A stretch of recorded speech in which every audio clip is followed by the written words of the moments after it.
Hi guys! So, pauwi na tayo from work. Let's go!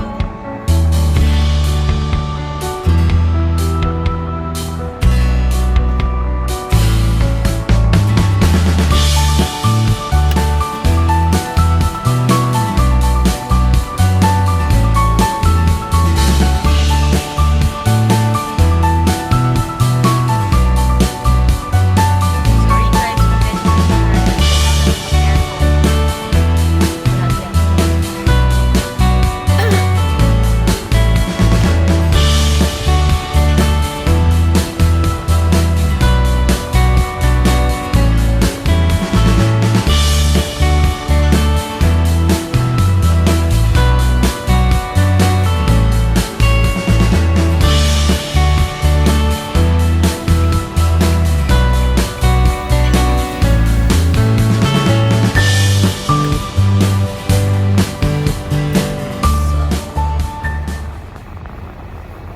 another day is done from work. Ganun kasimple, ganun kadali. Tomorrow is another day. Kung ano man yung naiwan kong trabaho, it's gonna be for tomorrow. We're not to break our backs, you know.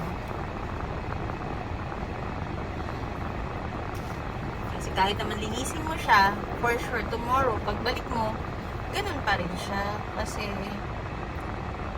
yung mga residente, syempre, yung klase ng residente ko kasi sa floor, they're more of yung mga aggressive type, may Alzheimer's, or mga wanderer, they call it wanderer. Kahit linisin mo pa yung sahig nila, i-mop mo yung floor nila twice a day. Pagdating mo the next day, ganun. Because hindi nila naaalala. So, that's life. Ganun lang. We don't have to stress ourselves.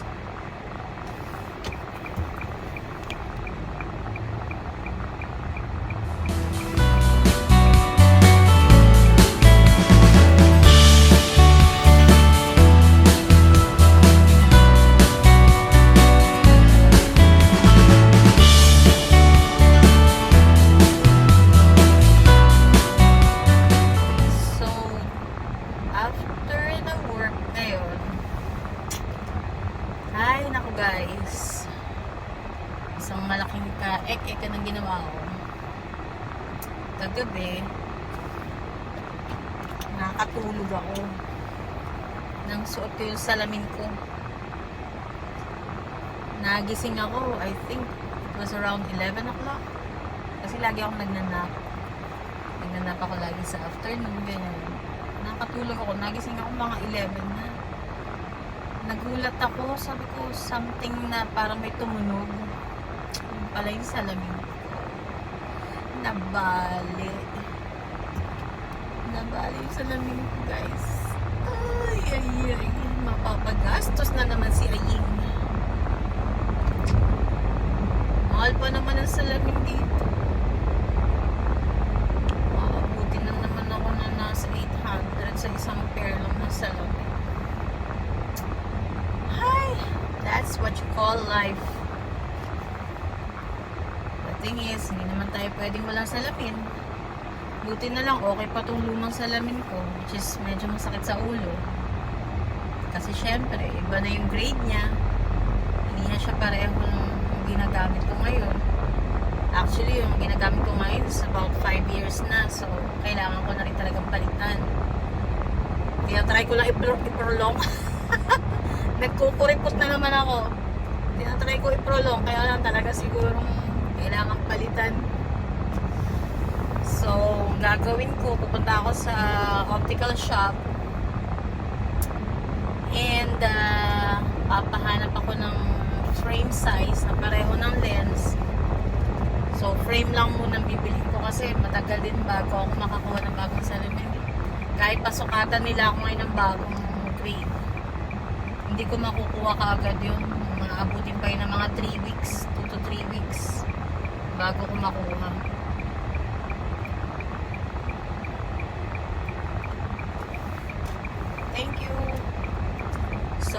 bago ko makuha yun, abutin na naman ako ng mga 2 to 3 weeks. Eh, hindi ako pwede ng ganitong salamin.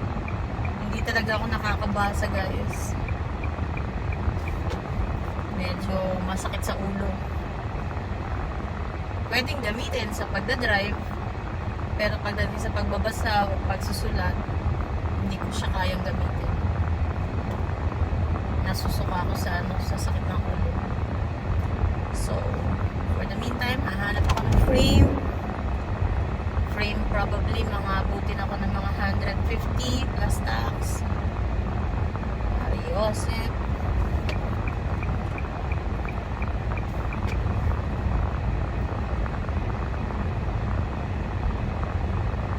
Kita nyo na, guys.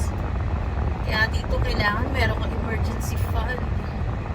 Hindi pwedeng wala kang emergency fund. Dahil sa mga ganitong pagkakataon, hindi mo masasabi kung kailan mo kailangan ng pera pang gastos.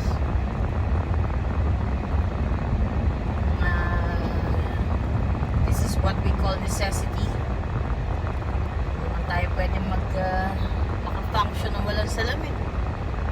Grade 6 pa lang kasi ako, nakasalamin na ako. Tsaka talagang nasa lahi din namin. Halos lahat kami sa buong family ko ay nakasalamin.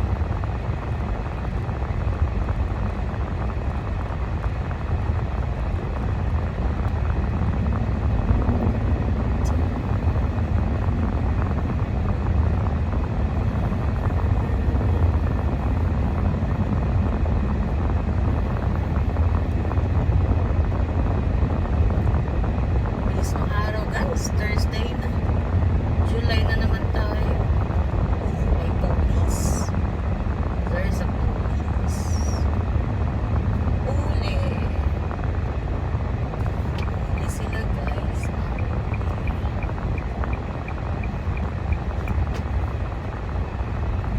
Kasi naman, nagbawal doon.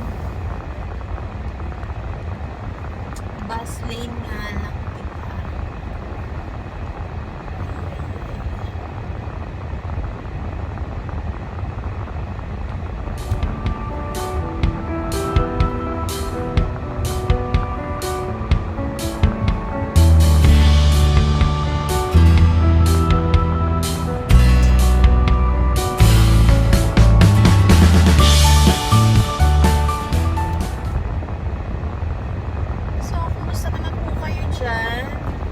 Sayang, maganda sana to kung naka-live.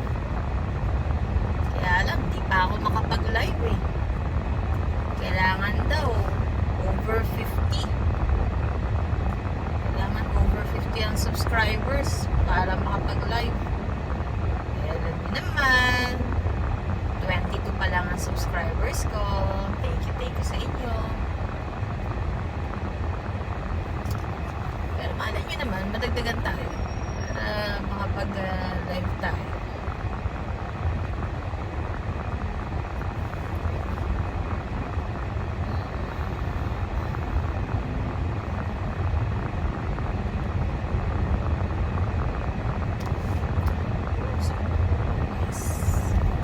Sumama pa yung init ng araw. Sakit sa ulo.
highway. And pag may traffic naman, 25 minutes to get home. So, ay, tawag ang baby ko.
We have a pit stop.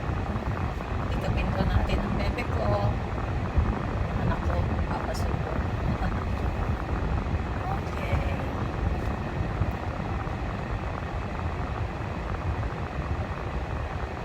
Anyways, guys, I'm almost home. So, have a good day for you all. And until the next vlog, bye!